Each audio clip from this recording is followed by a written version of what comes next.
Hey folks, Eonin here. Welcome back to Eonin's Edge. Today I'm doing a review on the Benchmade knives Redoubt. Basic specs on this knife: we've got a coated CPM D2 blade. It's a drop point with a flat grind. We've got 3 3/8 inches of usable fine cutting edge. We're on partial liners here. The liners run from this area back to where these screws are on each side, so that's where the liners end. The rest of this is all FRN/Grivery. The knife uses the very well-known Benchmade access lock system, and that works perfectly fine on this knife.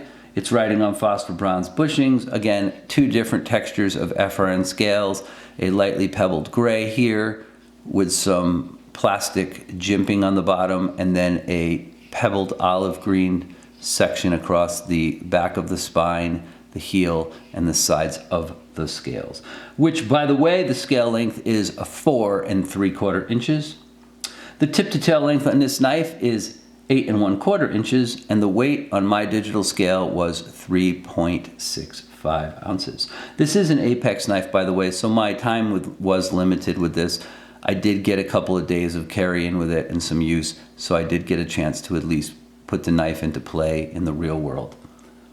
This is primarily intended to be a work knife. Now, I know on their website they do mention that it's a survival/self-defense knife, but I really think it falls more into the category of work knife than anything else.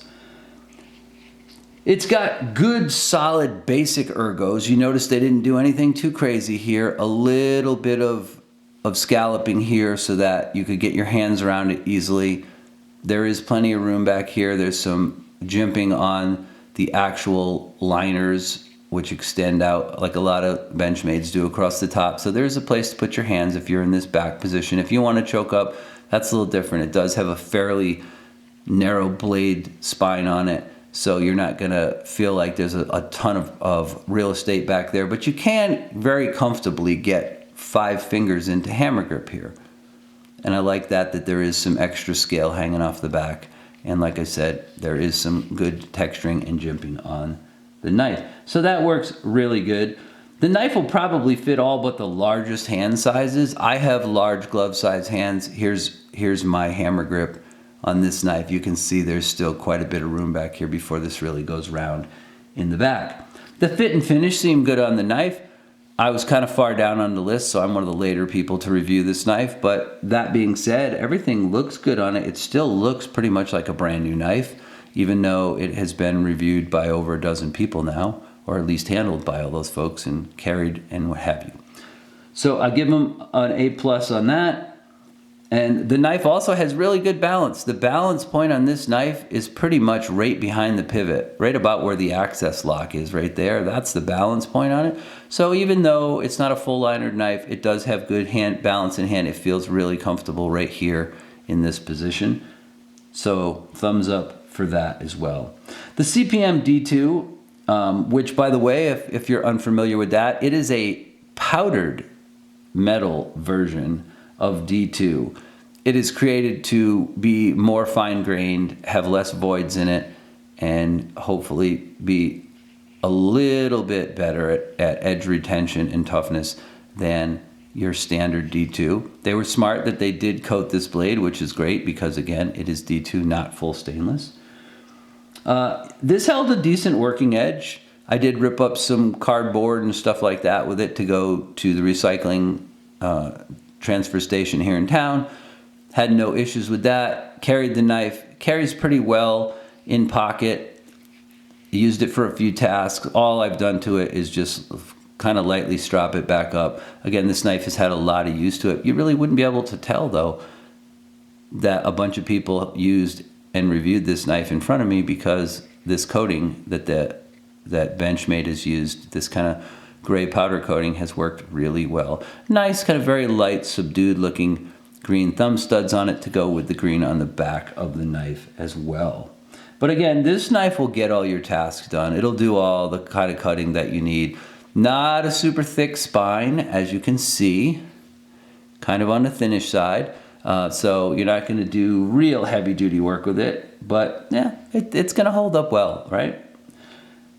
The access lock and the reversible clip do offer some love for lefties. You can flip the clip over and put it on the other side of the knife if you want, because as you can see, they decided to go with a rear mounted clip, so the knife has the same look regardless of which side you have your clip mounted on.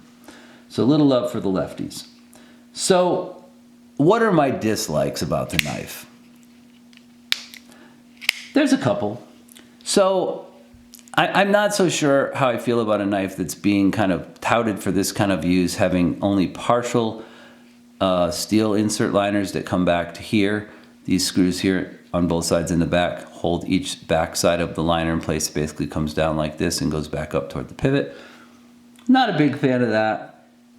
It's probably plenty durable like that, but I just wish that it had a little more beef in there than what it has.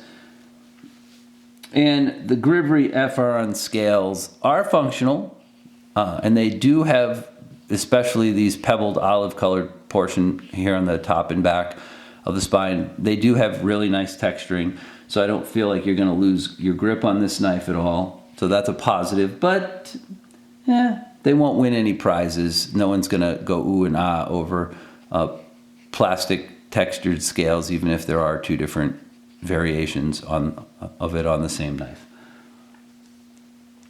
And then the other thing that I noticed when I carried this knife was that when you go to stick your hand in the pocket, this pebbling, because it's kind of squared off, it's kind of squarish, as you can see, it does kind of, you can hear it's got a very aggressive, abrasive feel to it. I wouldn't say it's sharp, but you definitely notice sticking your hand in there, and if you run your knuckles over it, you could definitely scrape the skin off of them. So I'm not the biggest fan of that. I think maybe like they did with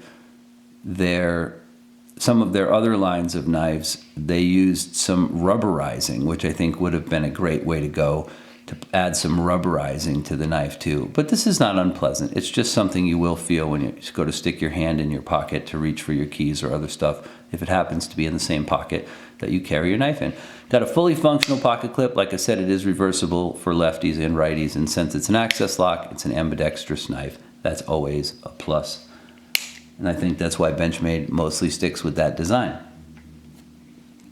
But that's pretty much it. So let's do a couple size comparisons for you real quick. I'm going to show you a knife that almost everybody has, or at least knows how big it is. Here this is next to a Benchmade bug out. Now I know it looks like, wow, it's not that big, but it really is a lot bigger because it's so much bigger and thicker than a bug out. And that's a little bit better view there. There's a lot more beef to this knife. The bug out is very, very thin. And then let's show you another Benchmade knife that is a true full-size knife. So this is the Benchmade Presidio 2 CF Elite. And you can see that this is not quite as big as the CF Elite. Pretty close though, pretty close, right? Pretty close. The CF Elite's a little longer in the back. Overall, I would say we've got a little bit more blade up at the front, as you can see. There's a little bit more blade, but it's close. It's not quite as big as the CF Elite, but it's in the same basic ballpark, right? So there are your size comparisons for the Redoubt. It is an interesting knife by them. It is. I know some people really do enjoy this knife. I enjoyed having the opportunity to review this knife, but at around $200 retail, can sometimes be found right around $179, $180. You're gonna have to decide whether this is something that you're truly interested in. Does it fit a certain element of the market? Yeah, I guess it does. CPM D2, not bad steel, but I'm not totally sold on that on this particular knife. So I like it, I dig it, I enjoyed my time with it. Don't know if I would buy this knife personally. So that's a decision you'll have to make. It's pretty cool looking, Very, like I said, very subdued. It's got a really work knife look to it, and I think a lot of people might enjoy this. So there you go. That is the Benchmade Redoubt. That is the 430BK. That is the model number that they call it. It is a black class knife, does come in a black class box, does come with the typical Benchmade drawstring knife pouch. There you go, folks. Benchmade Redoubt. Thanks for tuning in today. Thanks for stopping by the channel, and stay sharp, everyone.